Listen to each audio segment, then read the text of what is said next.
Halo,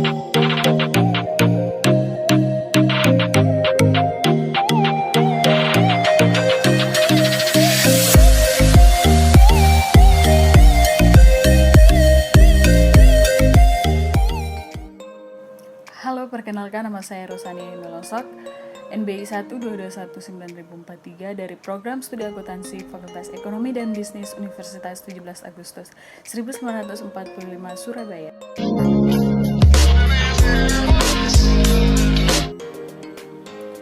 Video ini dibuat untuk memenuhi tugas mata kuliah manajemen strategi kelas H, yaitu tentang strategi kerjasama.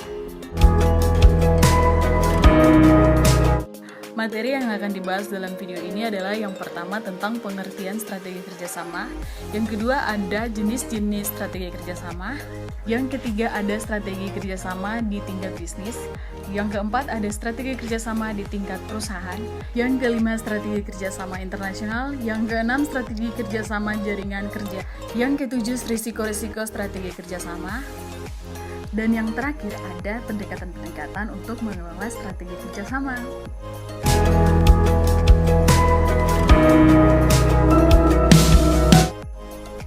Strategi kerjasama.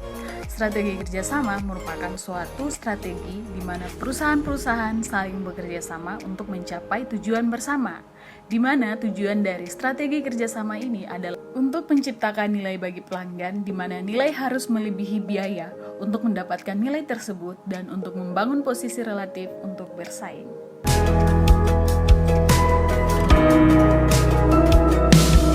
Jenis strategi kerjasama yang pertama ada aliansi strategis dan yang kedua ada strategis kolusif, di mana dua atau lebih perusahaan saling bekerja sama untuk meningkatkan harga di atas level kompetisi penuh.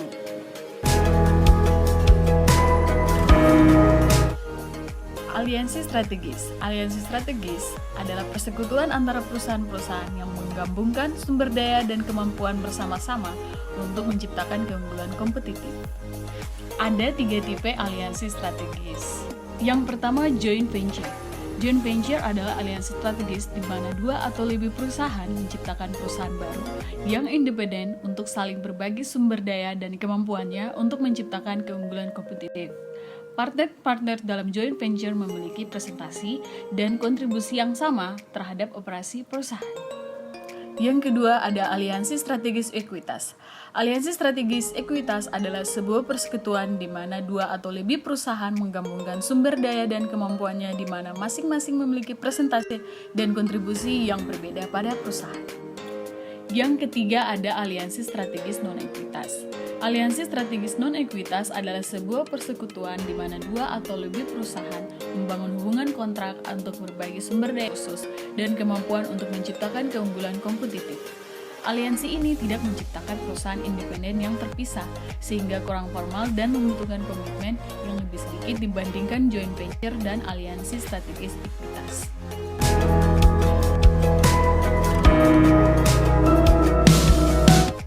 Alasan perusahaan untuk mengembangkan aliansi strategis yaitu dilihat dari jenis pasarnya.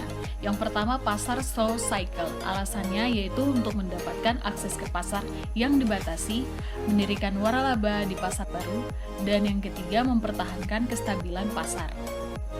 Yang kedua ada jenis pasar phase cycle. Alasannya yaitu untuk mempercepat pengembangan barang atau jasa baru, mempercepat masuk ke pasar baru, memelihara kepemimpinan pasar, membentuk standar teknologi industri, berbagi risiko dan biaya penelitian dan pengembangan, serta mengatasi ketidakpastian. Yang ketiga ada jenis pasar standar cycle.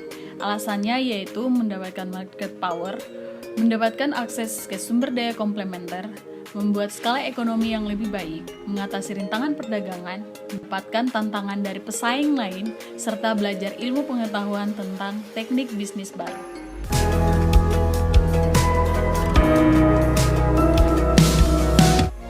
Strategi kerjasama tingkat bisnis.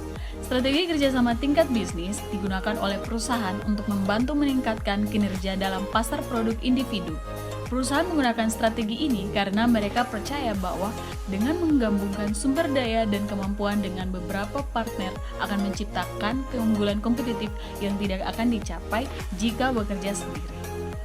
Ada 4 macam strategi kerjasama dalam tingkat bisnis. Yang pertama ada aliansi strategis komplementer. Aliansi strategis komplementer merupakan kerjasama tingkat bisnis di mana perusahaan membentuk aliansi dengan pihak-pihak yang berkepentingan seperti pemasok, konsumen, atau pihak lainnya untuk menciptakan keunggulan kompetitif. Yang kedua ada strategi menghadapi kompetisi. Strategi menghadapi kompetisi digunakan untuk menghadapi serangan dari pesaing. Biasanya, pesaing memulai tindakan kompetitif untuk menyerang pesaingnya dan mengeluarkan tanggapan atas tindakan pesaingnya.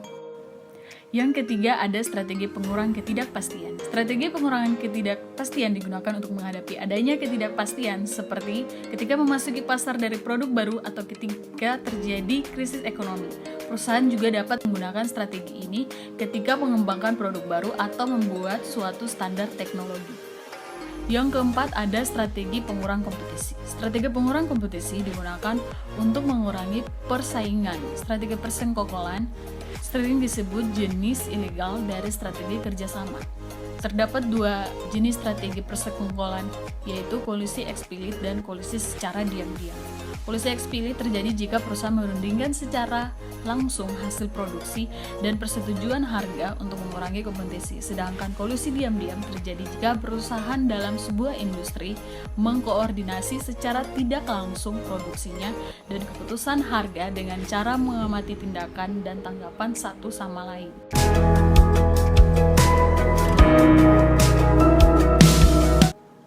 Strategi kerjasama tingkat perusahaan. Perusahaan menggunakan strategi kerjasama tingkat perusahaan untuk membantu mendiversifikasi jenis produk yang ditawarkan atau pasar yang dilayani atau keduanya. Ada 3 jenis strategi tingkat perusahaan. Yang pertama, strategi aliansi diversifikasi.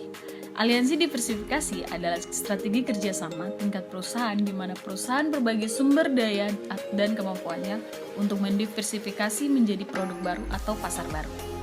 Yang kedua ada strategi aliansi sinergis.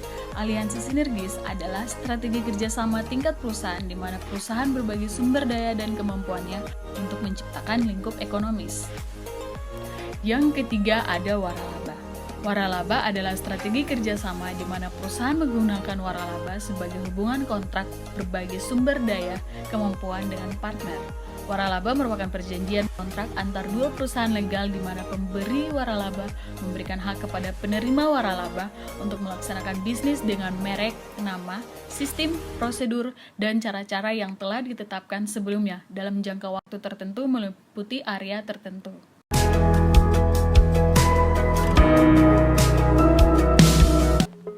Strategi kerjasama internasional. Aliansi strategi internasional adalah strategi kerjasama di mana perusahaan dengan banyak cabang di beberapa negara menggabungkan sumber daya dan kemampuannya untuk menciptakan keunggulan kompetitif.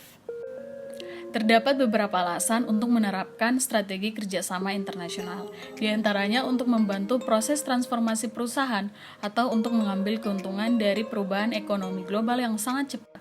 Selain itu, peluang pertumbuhan domestik yang terbatas dan kebijakan ekonomi dari pemerintah luar negeri menjadi alasan perusahaan menggunakan aliansi internasional.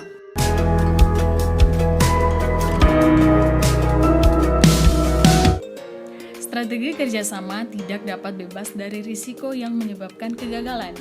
Risiko-risiko yang terdapat dalam strategi kerjasama antara lain yang pertama, kontrak tidak memadai atau tidak dikembangkan dengan baik, partner salah menggambarkan kompetisinya, partner gagal untuk menggunakan sumber daya komplementer mereka, dan adanya jaminan investasi dari partner aliansi tersebut.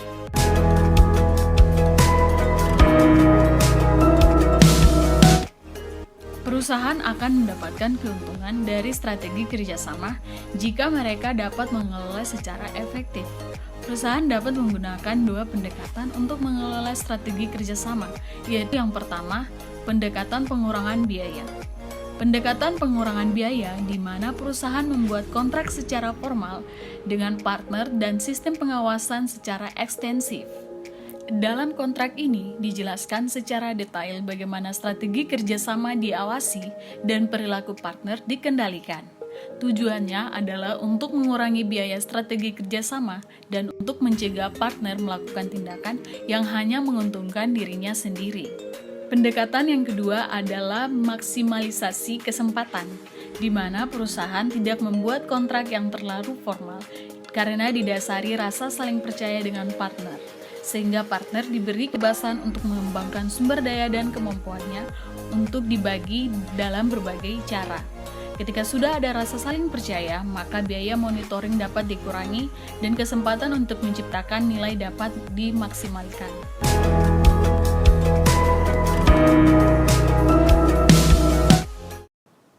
Sekian itu tadi video penjelasannya. Apabila ada salah maupun kurang kata, saya mohon maaf yang sebesar-besarnya. Akhir kata saya ucapkan Assalamualaikum warahmatullahi wabarakatuh. Terima kasih.